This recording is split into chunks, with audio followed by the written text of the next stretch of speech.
Assalamualaikum warahmatullahi wabarakatuh. Perkenalkan, saya Indah Amalia dari Fakultas Tarbiyah, Prodi Pendidikan Islam Anak Usia Dini semester 3, Universitas Islam Bunga Bangsa Cirebon. Baik, di sini saya akan menjalankan tugas dari Bunda Neni Sumarni MMPD, yaitu tugasnya mewawancarai tenaga pendidik, yakni kepala sekolah lembaga. Baik, di sini saya sudah bersama dengan kepala sekolah lembaga RA Islamiyah, yaitu Ibu Yofi Yohdiana Fatia. Betul Ibu namanya? Betul. Oke. Baik Ibu, di sini saya akan menanyakan beberapa pertanyaan Ibu. Boleh langsung saja Bu? Mangga. Yang pertama itu ada visi misi Bu. Visi misi dari lembaga tersebut, lembaga RA Islamiyah itu seperti apa Bu? Visi misinya? Baik, terima kasih pertanyaannya ya, Bu Indah. Oh, kita biasanya manggil Bu Indah ya, tapi di sini saya akan manggil Mbak Indah aja. Oke, Assalamualaikum warahmatullahi wabarakatuh. Waalaikumsalam. Saya Yohdiana Fatia, perwakilan dari RA Islamiyah Sindang Mekar Duku Puntang ya, di Cirebon. Baik, sekedar kita akan menceritakan tentang visi dan misi di RA Islamiyah. Sebagaimana kita ketahui bahwa visi berdirinya RA Islamiyah adalah untuk agar siswa-siswanya berakhlak mulia, cerdas, berintelektual, serta memiliki kreativitas yang tinggi. Kemudian untuk misi, jelas kita akan menanamkan nilai-nilai atau karakter agar anak berakhlak mulia di zaman yang semakin canggih ini ya. Setelah itu, tak lupa juga kita akan meningkatkan kreativitas anak biar anak itu tidak selalu disuapin ya kalau bahasa sekarangnya. Jadi mereka bisa mandiri dan kreatif. Mungkin sedikit banyak seperti itulah visi dan misinya. Oke, baik Bu Yofi, sangat bagus ya visi misi di RA Islamiyah. Semoga apa yang divisi misikan, yang direncanakan terjalan dan terlaksana dengan lancar. Ya, baik Bu Yofi, kalau boleh tanya lagi, sudah berapa lama ya lembaga pendidikan RA Islamiyah itu berdirinya? Sejak kapan dan sekarang udah berapa lama? Kalau berdirinya itu sekitar tahun 1984. Kebetulan saya belum lahir ya kalau 1984. Jadi memang sudah TK ini sudah TK yang benar-benar senior lah kalau di daerah Sindang Mekar ini. Jadi berdirinya di 1984. Hingga saat ini ada 56 siswa dengan 9 tenaga pendidik di RA Islamiyah, dengan ada 4 rombel. Rombel untuk kelompok B ada 2 dan rombel untuk kelompok A ada 2 kelas juga. Alhamdulillah. Alhamdulillah. Baik. Oh, pertanyaan yang ketiga sudah dijelaskan ya, alhamdulillah. Berarti tadi siswanya ada berapa Bu? 56. Kemudian tenaga pendidiknya ada 9 tenaga pendidik ya. Kalau tenaga kependidikan termasuk TU gitu, apa merangkap, mencakup semuanya? Merangkap ya. Ada satu memang terpisah seperti operator ya, operator untuk mendata siswa serta data-data yang harus dikirim ke depan seperti itu.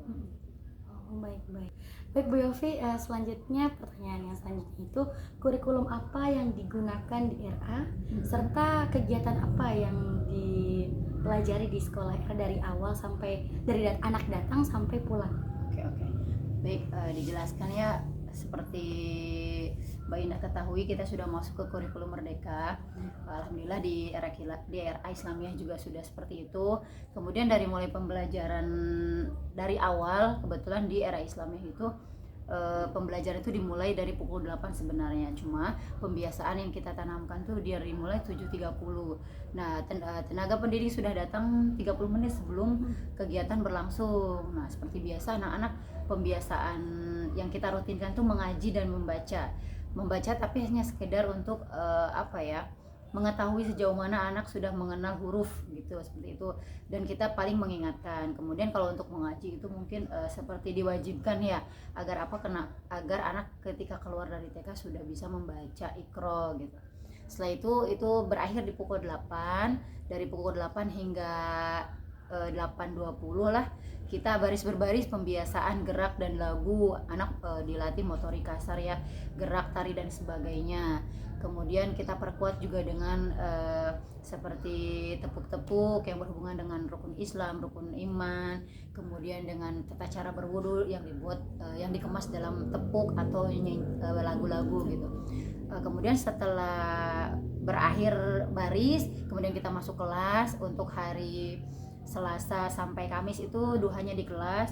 Spesial untuk hari Senin dan Jumat itu duhanya kita laksanakan bersama di teras kelas kita. Seperti itu. Setelah duha di masing-masing kelas, kita masuk ke pembelajaran inti. Tapi sebelum pembelajaran inti, kita dimulai dengan pembukaan. Nanti di kelas, kebetulan di era Islamiyah dalam satu kelas itu 2 guru, satu pendamping dan satu guru inti. Nah, di sana nanti kita bisa bergantian. Ketika si guru inti sedang di depan, guru pendamping akan mendampingi anak-anak di belakang. Kemudian membuka dengan salam, tepuk-tepuk kembali, dan kemudian membaca doa sebelum belajar. Baru kita masuk ke tema. Seperti misalkan tema bulan, kita bercerita benda-benda langit itu apa saja. Anak-anak suruh menyebutkan seperti apa ciri-cirinya. Kemudian kalau ya nggak banyak lah ya yang kita terangkan, hanya gambaran besarnya saja tema-tema hari itu gitu. Kemudian kita masuk ke buku-buku yang ada di era Islamiyah. Kebetulan dari kegiatan inti itu paling kita mengerjakan 3 buku saja. Misalkan dari motoriknya kita menebalkan huruf, kemudian kita mencari untuk seninya itu mewarnai, dan misalkan untuk kegiatan kognitifnya kita misalkan berhitung tentang berapa banyak bulan, seperti itu. Kemudian selesai pada pukul 9:30, dan setengah jam kemudian ke depan kita istirahat, masuk kembali jam 10. Dari jam 10 hingga jam setengah 11 itu berisi evaluasi dan penguatan, serta kita menanyakan bagaimana nih anak-anak hari ini, senang atau tidak belajar di sekolah bersama Bu Guru. Setelah itu diakhiri dengan doa pulang sekolah dan anak-anak pulang. Jam berapa itu? Setengah 11. Setengah 11. Iya. Itu aja. Oke, baik Ibu, tadi sudah dijelaskan dengan jelas ya, dengan sejelas-jelasnya. Kemudian juga Ibu sudah memaparkan bagaimana kegiatan dari awal sampai akhir dalam kurikulum tersebut ya Bu ya. Sekarang langsung aja Bu ke pertanyaan terakhir ya Bu ya. Iya. Oke, bagaimana sih Bu cara mengimplementasikan kurikulum Merdeka tersebut kepada anak, langsung kepada anaknya gitu? Bagaimana Bu? Oke, baik ya. Cara kita mengimplementasikan kurikulum Merdeka ini kepada anak tuh, saya kasih contoh saja ya. Misalkan tentang numerisasi atau tentang literasi. Jadi kita ajak anak untuk mengenal dengan simpel tapi ngena ke anak tuh ya. Jadi misalkan kita untuk mengenalkan huruf tuh ada benda apanya di sekitar kita. Kita ambil contohnya kemarin tuh kerikil ya, atau enggak batu-batu kecil yang di sini kan banyak ya. Pengrajin batu, jadi kebetulan kita ada batu di sekolah. Jadi anak-anak kita satu persatu bergiliran atau berkelompok menyusun batu-batu tersebut hingga menjadi bentuk huruf. Misalkan tolong anak-anak disusun batu-batunya menjadi huruf B. Nanti anak dari kelompok 1, 2, 3 mereka berlomba bekerja sama menyusun batu-batu itu membentuk huruf B. Kemudian untuk numerisasi ya, kayak misalkan kognitif ya, berhubungan dengan kognitif, angka-angka. Misalkan Bu Guru punya batu nih, batu yang kerikil, kita warnain batunya, contohnya kita warnain merah, kuning, hijau lah. Kita contohkan batu berwarna hijau tuh 2, atau batu berwarna merah tuh 3. 2 batu hijau ditambah 3 batu merah, berapa hasilnya gitu. Jadi seperti itulah. Jadi anak-anaknya dituntut untuk melihat benda langsung gitu, konkret jadinya. Oh, Masya Allah. Alhamdulillah sudah dijelaskan dengan sesempurna mungkin ya Bu ya. Ada sedikit yang ketinggalan nih Bu. Kurikulum Merdeka itu, tenaga pendidik itu belajarnya dari mana, dan caranya mendapatkan kurikulum Merdeka itu seperti apa?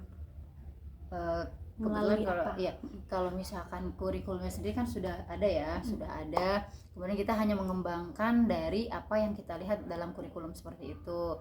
Terus misalkan kita baca dulu nih di hari ini, biasanya kita kalau misalkan tergantung bu gurunya mau seminggu ke depan dirembukkan pada hari ini, misalkan dipersiapkan hari ini nih untuk seminggu ke depan, 6 hari ke depan, atau enggak setiap hari dipersiapkan gitu ya, sebelum esok pembelajaran kita pulang sekolah mempersiapkan dulu.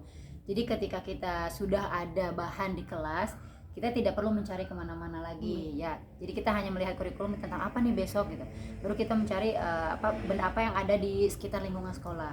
Kemudian kalau tidak ada, baru kita kalau sudah mentok misalkan nih, kita cari referensi. Sekarang kan banyak media sosial ya, misalkan guru-guru sudah ada TikTok, sudah ada Instagram, YouTube juga bisa dibuka.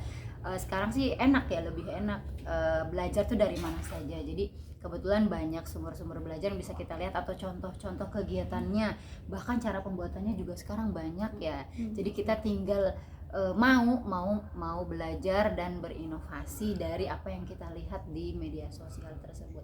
Jadi apa sajalah yang kita bisa pelajari, kita terapkan ke anak-anak di kelas. Oke.